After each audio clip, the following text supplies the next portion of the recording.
चला तर मंडळी, बाहेर मस्त जोरदार पाऊस सुरू आहे. गरमागरम नेपाली स्ट्रीट फूड बनवूया. 1 कप मैदा, थोडंसं मीठ, कोमट पाणी घालून घट्टसर पीठ मळून बाजूला ठेवायचं. कढई गरम केली आहे, गॅस मोठाच ठेवायचा, गॅस कुठेच कमी करायचा नाही. तेल गरम केलंय, बारीक चिरलेली मिरची, आलं, लसूण परतून घ्यायचं.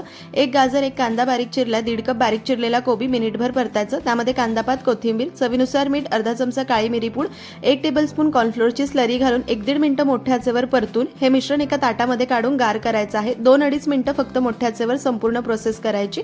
मैदा छान मुरलाय, गोळे करून घ्यायचे. सुका मैदा लावून मध्यम जाडीची पारी लाटायची. खूप पातळ नाही, खूप जाड नाही. मोमोज करायचे आहे. मध्ये स्टफिंग ठेवायचं. व्हिडिओमध्ये दाखवते त्या पद्धतीने मोमोजला आकार द्यायचा. तसं तर डिटेल रेसिपी यूट्यूब चॅनलवर आहे. फोटो खालच्या त्रिकोणावर क्लिक करून नक्की पहा यूट्यूब चॅनलवर. मोमोज तयार करून घेतले. तेल लावलेल्या स्टीमरच्या प्लेटमध्ये ठेवायचे. वरतून यांना थोडंसं तेल लावायचं. स्टीमरमध्ये ठेवून मध्यम आचेवर 15 मिनिटं व्हेज मोमोज वाफवायचे. गरमागरम परफेक्ट व्हेज मोमोज तयार आहे. नक्की करून पहा. आवडले तर लाईक